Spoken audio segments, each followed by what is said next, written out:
व्यक्ति के पास मुद्दे कई होते हैं, वोट एक होता है।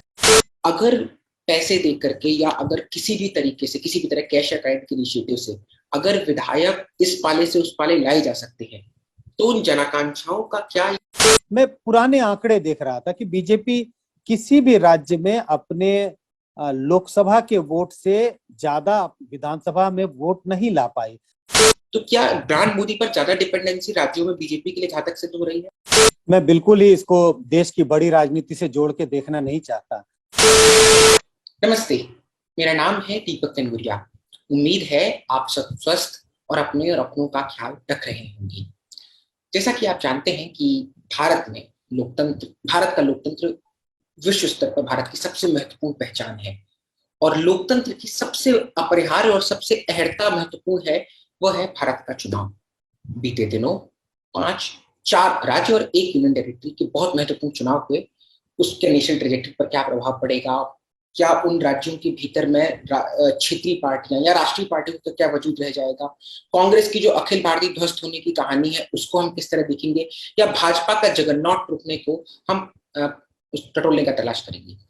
इसके लिए आज हमारे साथ हैं प्रोफेसर संजय कुमार जी। आप डायरेक्टर हैं सीएसटीएस की। बहुत बहुत शुक्रिया सर, आपने इस प्रोग्राम के लिए हमारे लिए समय निकाला है। Thank you so much and welcome to let a millennial ask.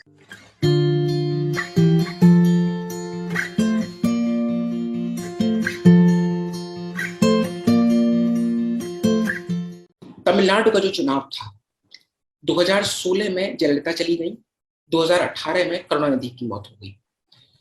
और मैंने कुछ बायोग्राफी और कुछ हिस्सों से तलाशने की कोशिश करी कि वहां पर एक बहुत बहुत जबरदस्त क्रेज था।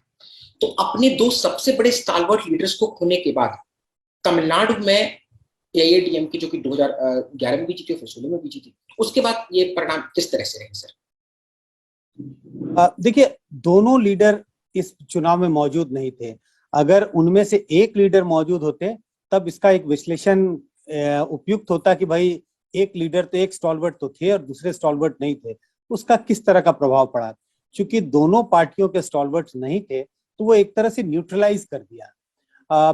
10 साल से एआईडीएमके की सरकार थी, और आपको पता होगा तमिलनाडु ऐसा राज्य है जहां पहले कभी भी कोई पार्टी 10 साल से ज्यादा, मतलब ये एआईडीएमके का दोबारा चुनाव जीतना अपने आप में एक इतिहास था।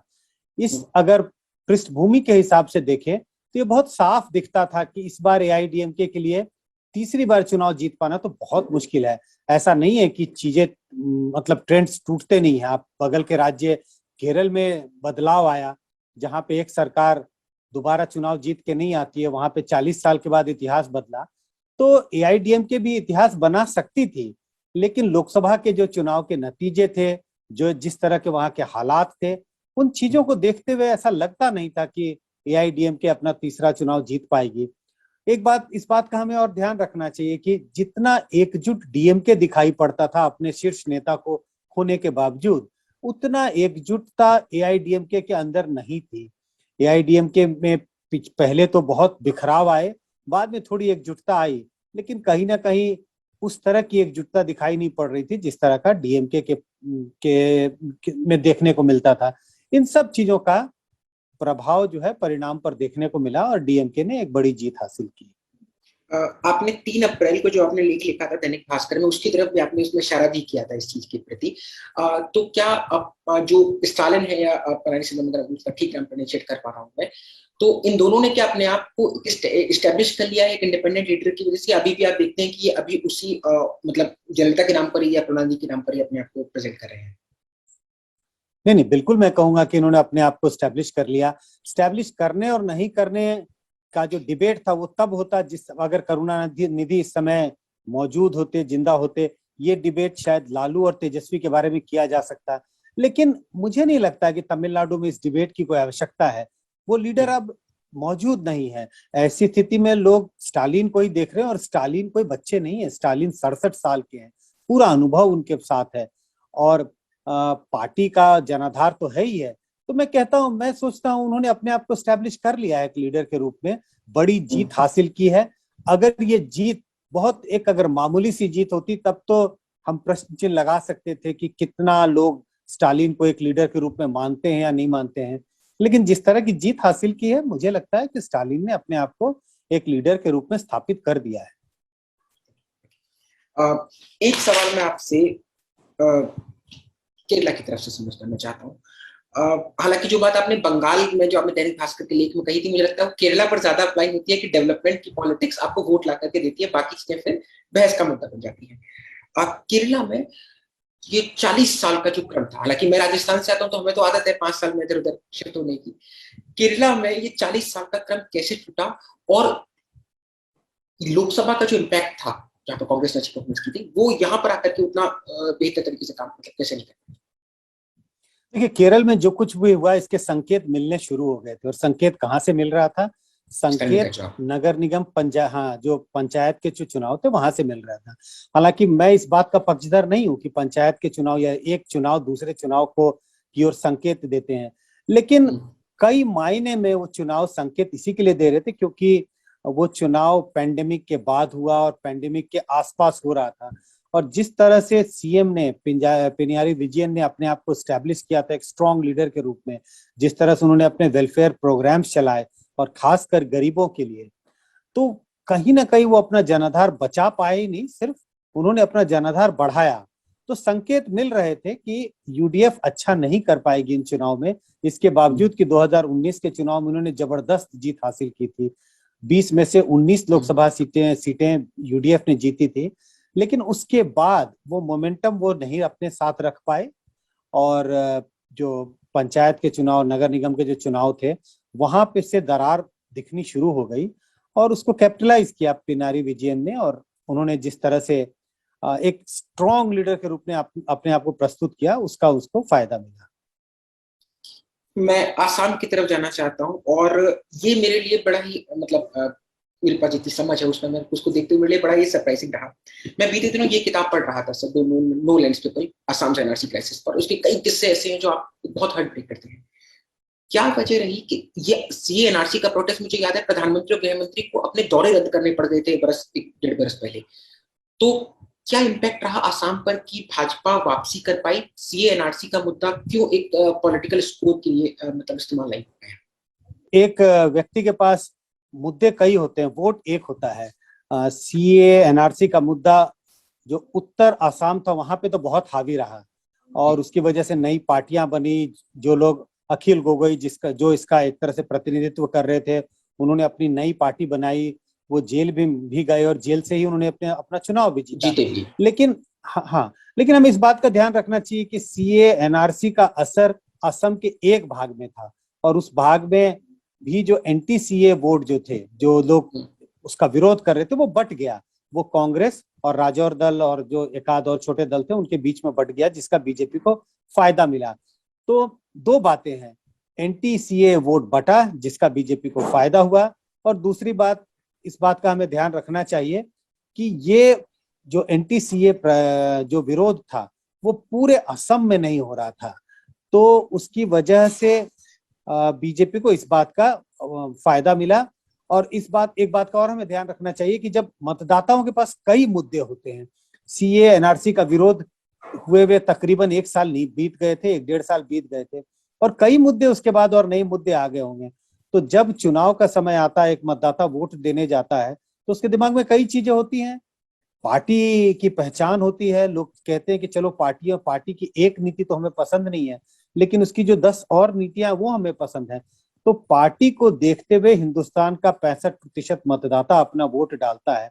पार्टी की पहचान या पार्टी के साथ जो उसका लगाव है वो बहुत हावी हो जाता है। उसकी सारी नीतियां उसे पसंद ना भी आए तो भी बड़ी संख्या में लोग पार्टी को वोट देते हैं।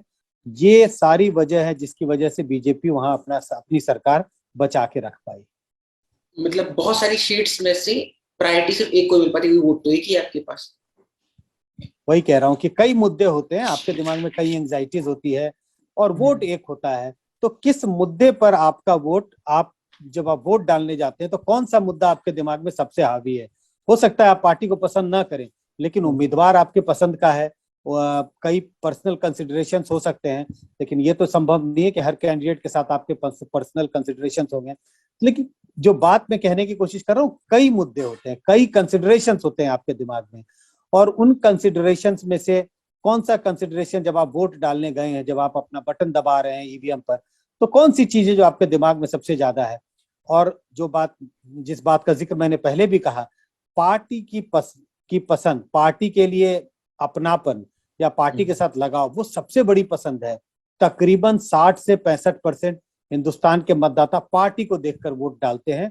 वो ये नहीं देखते कि उम्मीदवार क्या खड़ा किया, वो ये भी नहीं देखते कि पार्टी की नीति क्या है, मैनिफेस्टो की तो दूर की बात है।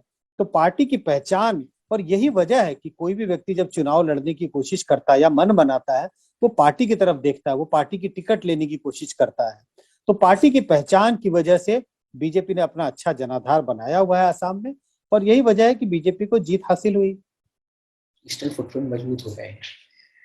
मैं सबसे महत्वपूर्ण जिस चुनाव की सबसे ज्यादा चर्चा होती है, पश्चिम बंगाल।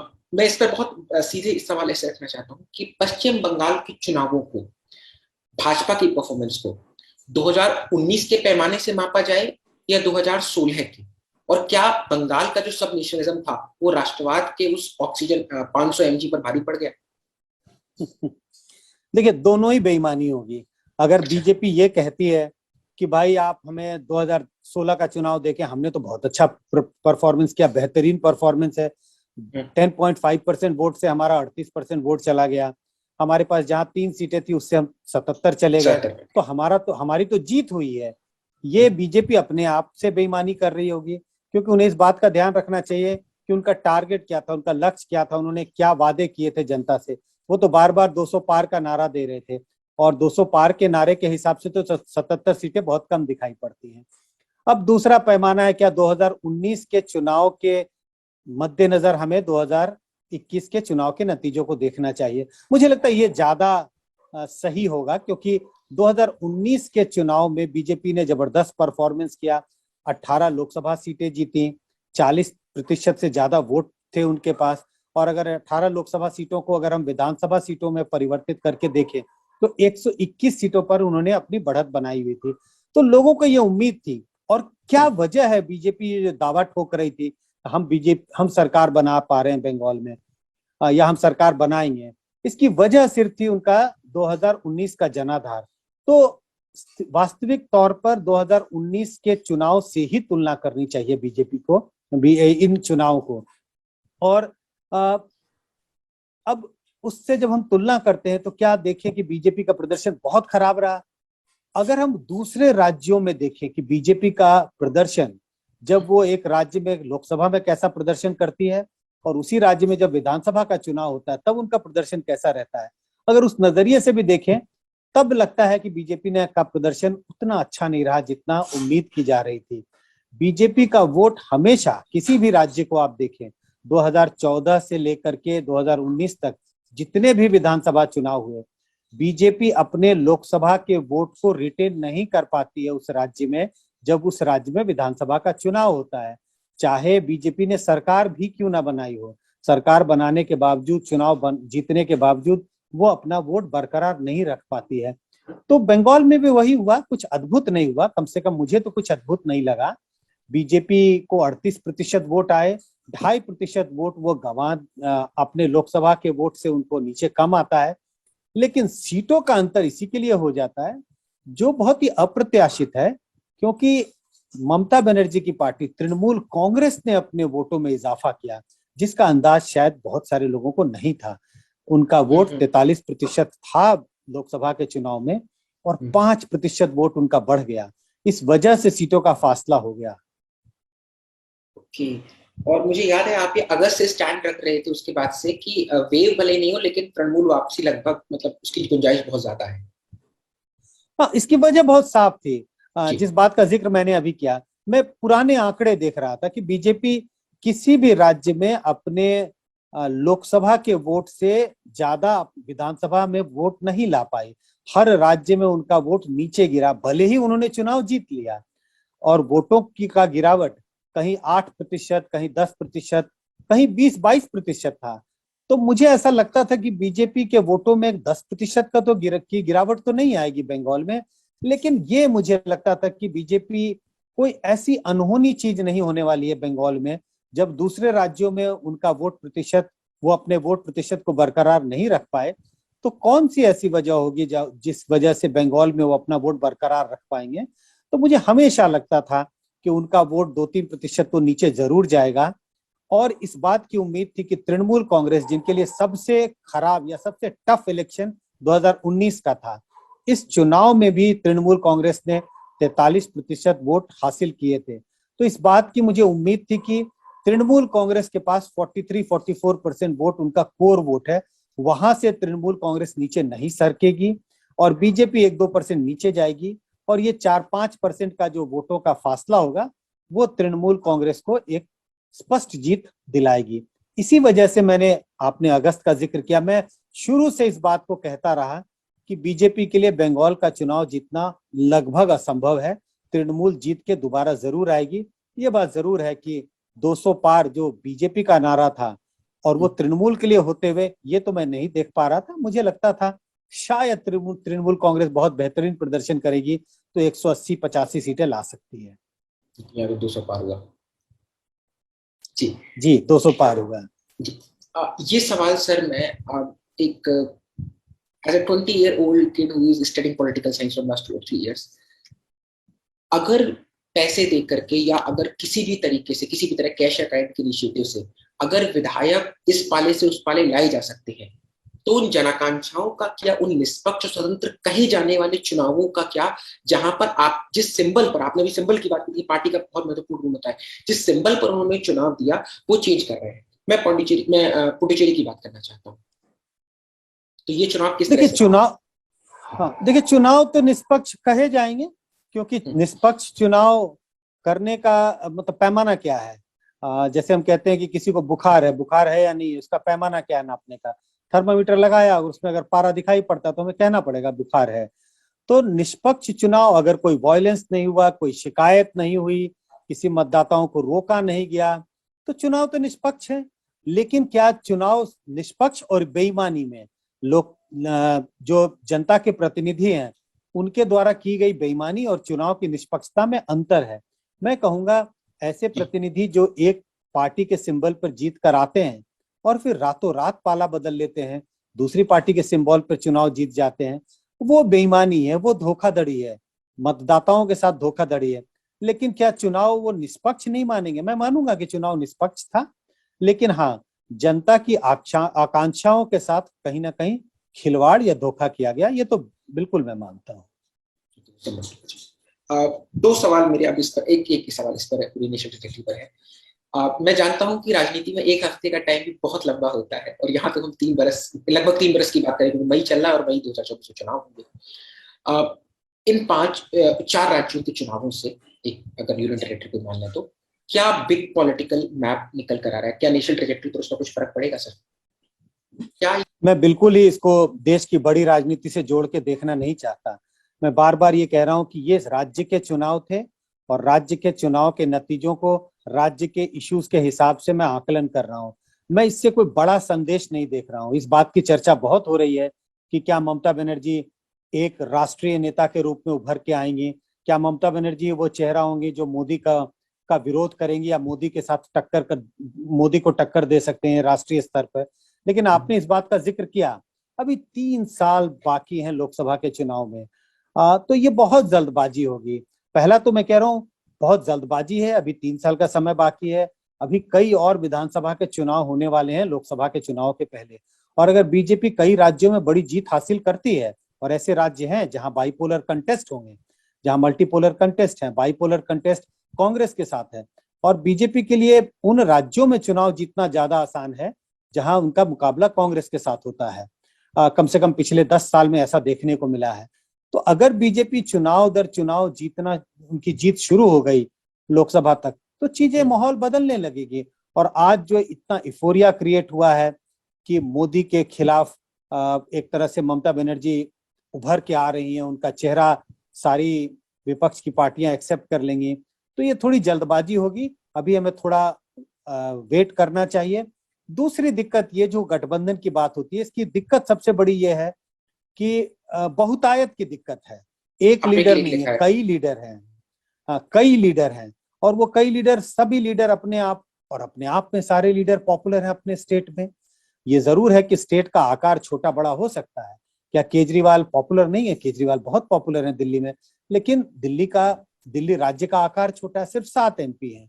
अगर हम नवीन पटनायक की बात करें, ऐसा मुख्यमंत्री जो 4 बार 5 बार अपना चुनाव लगातार जीत रहा हो, 2019 के चुनाव में भी उन्होंने बीजेपी को करारी टक्कर दी, क्या वो पॉपुलर नहीं है? वो भी बहुत पॉपुलर है अपने राज्य में। क्या केसीआर पॉपुलर नहीं है तेलंगाना में? अपने राज्य में वो भी पॉपुलर है। हमने डीएमके की बात की, स्टालिन भी पॉपुलर हैं। तो ऐसे कई लीडर हैं जो पॉपुलर हैं, लेकिन इनकी पॉपुलैरिटी सिर्फ अपने राज्य तक सीमित है। दुर्भाग्य की बात यह है कि इनमें से कोई ऐसी पार्टी नहीं है जिसका जनाधार अपने राज्य को छोड़कर किसी दूसरे राज्य में थोड़ा भी हो। तो दूसरे राज्य में तो इन पार्टियों की जमानत जब्त हो जाती है, अपने राज्य में इनका जबरदस्त प्रदर्शन होगा। जब कभी ये लीडर्स बैठकर एक एक मोर्चा बनाने की कोशिश करेंगे, संयुक्त मोर्चा बनाने की कोशिश करेंगे, तो सारा का सारा खेल वहीं धरा का धरा रह जाता है। लीडर कौन होगा? कोई भी इनमें से कोई भी लीडर दूसरे को अपने लीडर के रूप में स्वीकार करने में बड़ी संकोच होती है। तो ये जो बहुतायत है, यही इसकी दिक्कत है। इस तरह के गठबंधन बनने में इस बात की जरूरत है कि इनमें से कोई एक ऐसी पार्टी होनी चाहिए जिसका जनाधार दूसरी पार्टियों से लगभग दुगना हो। तो अगर कोई एक पार्टी के पास 30 सीटें हैं, और ऐसी कई पार्टियां हैं, इसमें विपक्ष में कई पार्टियां जिनके पास 20-22 सीटें हो सकती हैं, 18-20 सीटें हो सकती हैं, तो कम से कम कोई एक बड़ी पार्टी हो जिसके पास 60-70 MP हो, उस पार्टी के लीडर को ही दूसरे लीडर एक तरह से अपने लीडर के रूप में स्वीकार कर सकते हैं। तो इसकी दिक्कत है। एक दल के बहुत दूसरे दलों की तुलना में बड़ा दल होने की जरूरत है, तभी ऐसा कोई गठबंधन प्रधानमंत्री मोदी या बीजेपी के खिलाफ राष्ट्रीय तौर पर उभर कर आ सकता है। तो मैं बहुत ज्यादा रीड नहीं कर रहा हूं कि इसका राष्ट्रीय राजनीति पर क्या असर पड़ेगा। ये जरूर है, जिस तरह से कोविड ने महामारी फैली हुई है, उसका राष्ट्रीय राजनीति पर जरूर फर्क पड़ सकता है, लेकिन बंगाल के नतीजे राष्ट्रीय राजनीति की ओर कोई संकेत दे रहे हैं, ऐसा मैं नहीं मानता। और मुझे याद है जब आप ममता बनर्जी की बात करें तो उम्मीद की, मुझे याद है शायद मैं 9th या 10th क्लास में रहता था उस वक्त, तो नीतीश कुमार से बहुत उम्मीदें बांधी और पाली गई थी 2015 के आसपास में। एक मैं आखिरी सवाल इसकी तरफ मैं जानना चाहता हूँ सर कि क्या जब ये मान लीजिए अगर आज जैसा आपने सत्ता अख्तियार कर लेती है, क्या राज्यों के चुनावों में बीजेपी की जो पॉलिटिक्स है कि वो मोदी सबसे बड़े लीडर हैं, बहुत ज्यादा उनकी पॉपुलैरिटी अनडाउटली है, मतलब मेरे जैसे मिलेनियल्स भी सत्ता हमारी उम्र से इतनी ज्यादा उम्र के लोग से कनेक्ट कर पाते हैं, तो क्या अगर वो राज्य के चेहरे के जैसे इसका दिलीप घोष का चेहरा था लेकिन उसको कनेक्ट नहीं कर पाया उस तरह से, तो क्या ब्रांड मोदी पर ज्यादा डिपेंडेंसी राज्यों में बीजेपी के लिए घातक सिद्ध हो रही है? बिल्कुल, आंकड़े बहुत स्पष्ट बता रहे हैं। हमने इस बात का जिक्र किया कि किसी भी राज्य में बीजेपी अपने लोकसभा के वोट को बरकरार नहीं रख पाती है, और कोई ऐसा राज्य नहीं है जहां प्रधानमंत्री मोदी ने दमखम कर प्रचार नहीं किया। हर राज्य में बीजेपी का डिपेंडेंस प्रधानमंत्री मोदी के चेहरे पर होता है। तो मुझे लगता है बीजेपी के लिए बड़ा संकेत है। संकेत यह है, राज्य के चुनाव राज्य के लीडर के भरोसे छोड़ना चाहिए, उनको वो दायित्व देना चाहिए। केंद्र के नेता जरूर जाएं, प्रचार करें, वोट जरूर मांगे, लेकिन अगर बीजेपी को सक्सेसफुल होना है तो राज्य की जो नेतृत्व है उसको प्राथमिकता दें, राज्य के इश्यूज को प्राथमिकता दी जाए। तो स्टेट लेवल लीडरशिप है उसको प्रोमिनेंस देने की जरूरत है।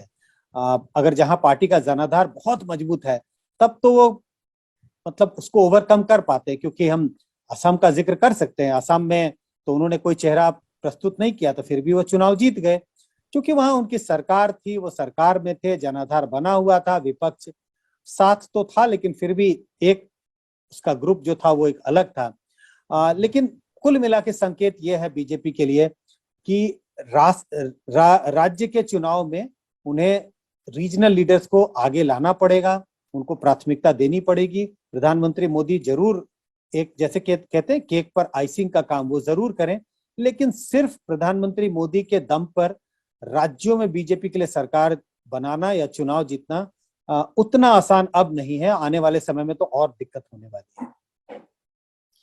शिखर पर पहुंच गए, शिखर पर ठहरने के लिए थोड़ी ज्यादा मेहनत करनी होगी। बिल्कुल, बहुत बहुत शुक्रिया सर। हाँ, एक आखिरी था, कांग्रेस के ध्वस्त होने की जो अखिल भारतीय कहानी है जो मैंने शुरुआत में स्टार्टिंग की थी, मैं ये नहीं समझ पाता हूँ कि राहुल गांधी इस्तीफा देते हुए चिट्ठी में लिखते हैं कि मेरे साथ जो लोग थे वो खड़े हुए नहीं थे। ये उन्होंने अपनी पार्टी में लिखा है कि राहुल गांधी के साथ लोग खड़े हुए नहीं थे 2019 का लेटर। तो पहले तो मैं नहीं समझ पाया कि कांग्रेस में कौन है जो गांधी परिवार को चैलेंज कर रहा है, ऊपर से वो भी राहुल गांधी को। तो ये कांग्रेस की जो अखिल भारतीय दोस्तों ने कहानी है, इस ट्रेजेक्टरी पर आप क्या देखते हैं सर? कहानी बहुत साफ है। इस कहानी को मुझे लगता है कांग्रेस के नेताओं को, जनता को सिर्फ पढ़ने की जरूरत है, कहानी लिखने की जरूरत नहीं है। कहानी तो लिखी जा चुकी है। केरल के चुनाव के नतीजे और जो बंगाल में कांग्रेस के साथ हुआ, उन्होंने कहानी में और एक एक दो दो पैराग्राफ जोड़ दिए। ऐसा राज्य जहां पे 40 साल से लगातार सरकार परिवर्तित होती रही, सरकारें बदलती रही, और उस हिसाब से तो यूपीए का टर्न था इस बार केरल में।